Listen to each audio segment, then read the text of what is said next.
Yan ang mga master, ipapakita ko dito sa inyo kung ano yung mali sa pagkakabit nila ng LED ng headlight. Kasi ang LED kasi master, pag nagpalit ka ng LED, automatic dapat binabattery operated yung main supply ng switch. Sa mga ganito. Pero may mga motor naman na hindi mo na kailangan i-battery operated kasi naka-battery operated na sila. Pero sa mga ganito, sa ito katulad nito Biga Force, so kumukuha lamang to ng ng supply sa ilaw dun sa sa light coil na yung charging system. Yan, pakita ko sa'yo.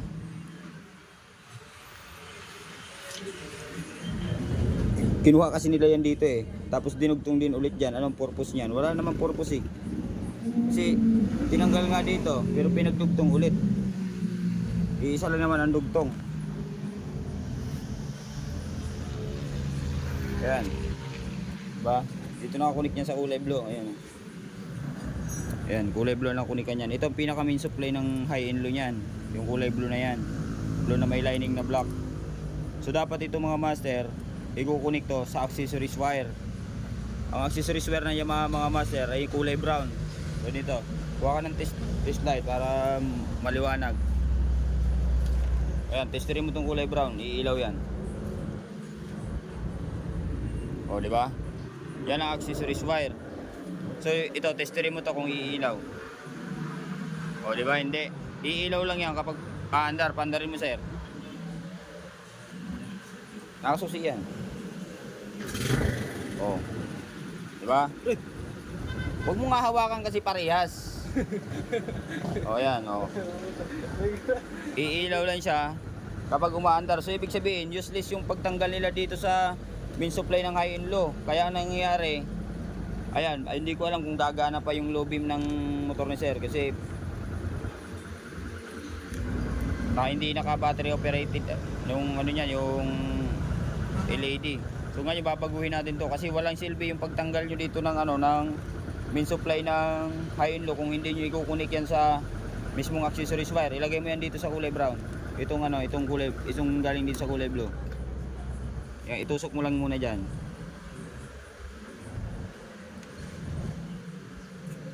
Tapos ito, isaksak mo. Huwag mo nang pakialaman tong dilaw. Hindi ka makukuryente dyan. Hindi kasi patay na. Huwag naman. Lapit na mga lapit naman ang hospital dito. Kaya sige din. Ano mo sir, susi mo. Susi lang yan. Under, ay ano na yan, iilaw na yan. Mahina. So ang kailangan natin dito gawin, ayusin natin yung kanyang ito. Ayan pagdugtungin mo muna tol dyan, itong brown, ay itong kulay itong kulay black. Ito. Yung pinaglagyan nila ng switch. Ayan pagdugtungin mo muna. Kaya pala meron pala mga tawag dito. Mga mekaniko ng mga bopol ba? Oo, yung mga basta-basta lang. Oh, ayan, di ba? Hindi gumagana parehas, Ayan, low beam, high beam, low beam, high beam. Walang grounded nangyayari. Kasi hangga't hindi nyo nalalaman mga master yung mga main supply ng wag nyo nang ituloy kasi ang mangyayari sasablay lang yan.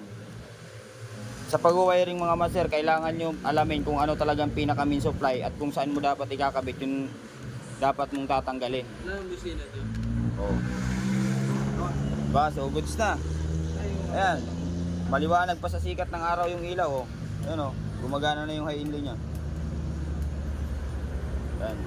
Yan ang mga dapat natin pag-aralan mga master bago tayo matuto ng wiring. Kailangan alamin nyo yung mga function ng isang wire. Kasi ang hirap niyan kapag huhulaan nyo lang. O gumamit kayo ng test light. Hindi lahat ng natitester nyo na umiilaw, ibig sabihin nun pwede kayo magkabit doon. Wala na dito. Inirekta mo diba? Pinarekta ko sa'yo tapos ano ka dyan sa switch. Tanggalin mo. Kasi ang babaguhin din natin yung switch na yan. Kasi yan palyado. Tanggalin na to. Tanggalin mo muna yan kasi ayusin natin yan. So yun lang mga master. Ayun, shoutout kay sir. Dito lang yan kung gusto nyo magpagawa.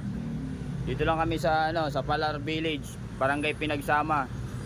Oh, message na lang kayo sa page ko o kaya sa YouTube ko, Aris Works. Sa FB naman, ANG Motovlog.